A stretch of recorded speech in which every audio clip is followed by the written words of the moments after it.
Chelsea here from 𝗬𝗔𝗓𝗍𝗔𝗠𝗇𝗏𝗅𝗍𝗠. The video you are about to watch is going to show you the process we went through installing our own vinyl plank flooring. We went with vinyl instead of laminate because, come to find out, vinyl actually holds up a lot better to water. So if you have kids or you have pets, or you're going to be putting the flooring into a kitchen or a bathroom specifically, go with vinyl. For additional details, please visit my blog page, and if you like what you see, please give it a thumbs up. We could not decide between two particular types of flooring, so I bought one box of each and laid them in the same spots of the house and took pictures. We then compared the pictures against one another in order to decide which flooring we felt looked best in every area. Whichever got the most votes won.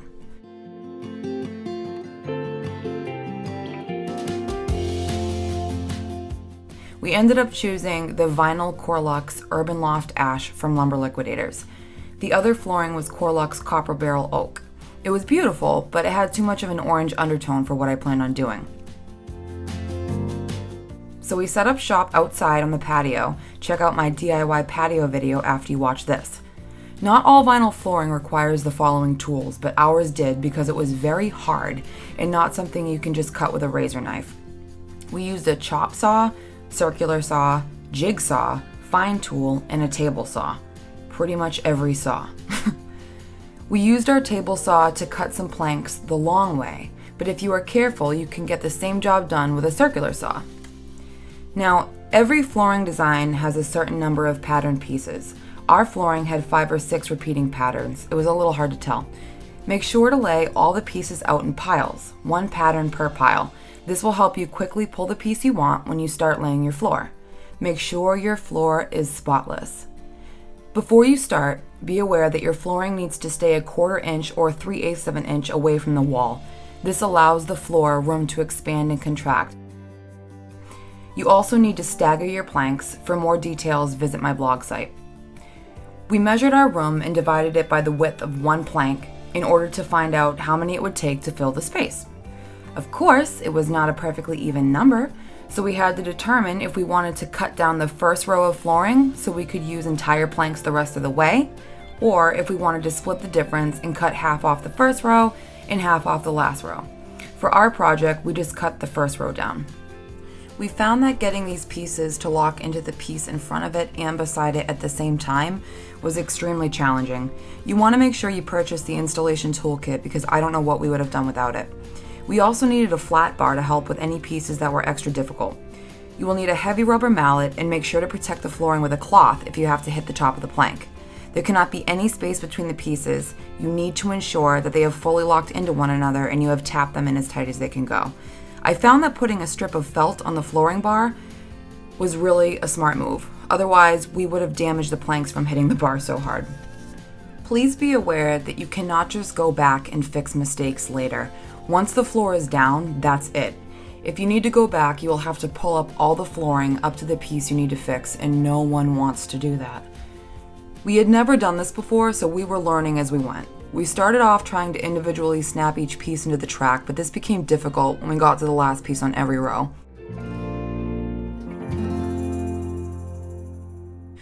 We discovered about 1/3 of the way through that the best method was to create a row separately and then snap the whole row onto the track at once.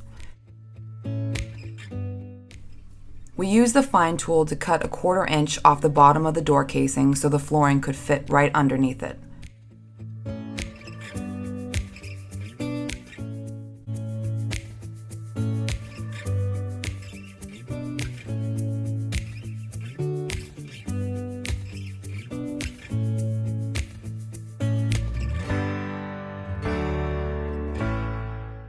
There are 2 methods to measuring. You can either use a tape measurer to determine how long of a plank you need, or you can just take the actual plank, flip it around, and visually mark where you need to cut.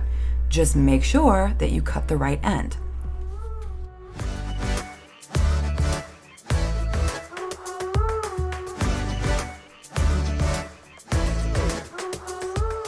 Sometimes we had to individually snap in the planks, even though it was a pain in the butt. But we started getting good at that too. We would prop a screwdriver under the seam where the planks meet and use the leverage to help lock the planks in, while using a flat bar on the other end to forcefully wiggle the piece into place.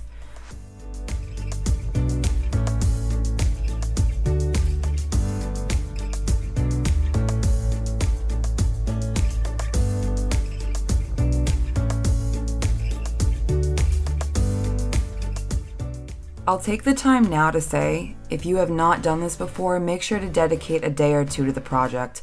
Also, go into it with an open mind and be patient. There were many times we just started laughing because we couldn't believe how bad we were struggling. But in the end, we killed it, and the floor came out mint. If you bought the installation kit, then you know that it comes with wedges to ensure your flooring stays that 1/4 inch or 3/8 inch away from the walls.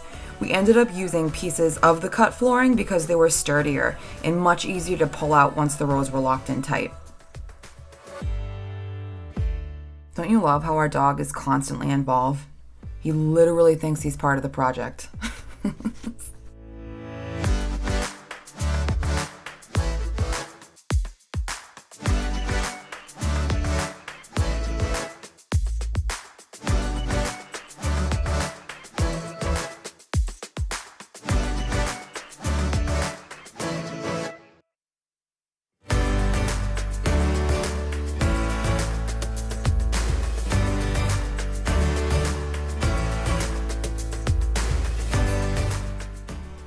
Here is the screwdriver method that I was talking about earlier.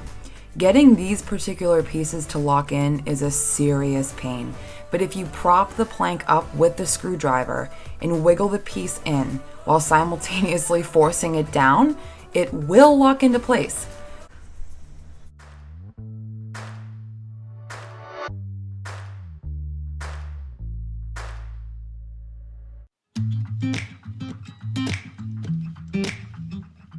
What I really love about this flooring is that, one, you really can't mess it up because no matter what pattern you use, it's going to look awesome. And two, the color of the floor seems to change based on what type of lighting you have in the room. So if you like to use those vintage, more yellowy lights, the floor is going to have a warmer undertone, as opposed to if you use white light or natural light, it takes on a more grayish, neutral undertone, which I think is so cool.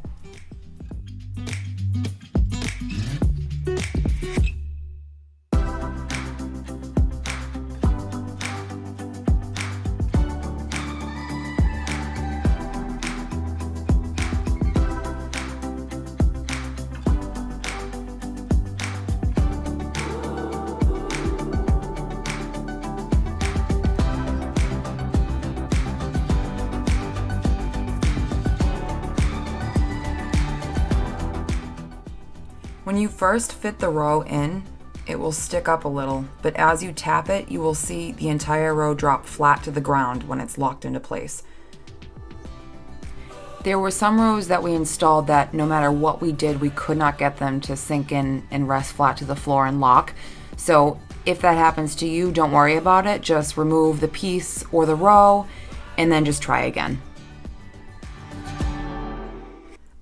Assembling the row on top of the previous row we found is the best choice, because then all you have to do is slide it down onto the track and lock it in.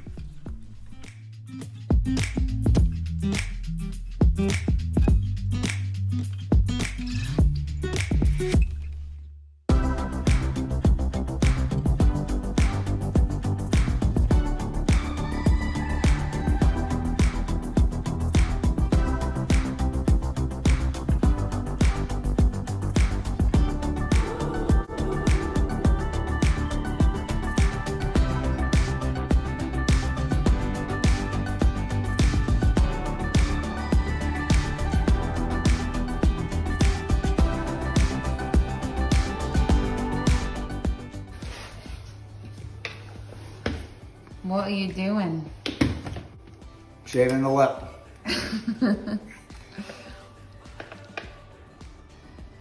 Need to get this down, tight to the wall, in between the molding. It's the only way, because we can't twist it up and put an angle on it to make it click in.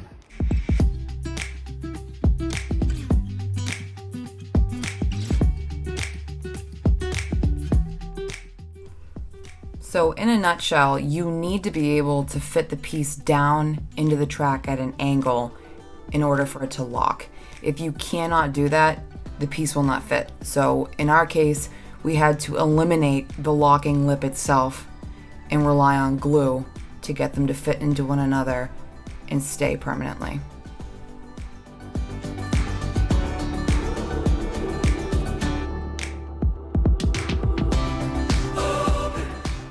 At the end of the day, I could not be happier with how the floor turned out.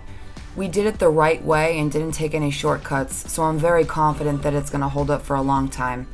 I absolutely love this flooring. Just looking at it makes me smile. I've decided that I'm going to run this particular flooring throughout the rest of my house because I like the variation in the pattern so much.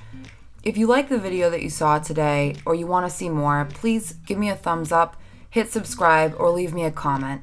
Until next time.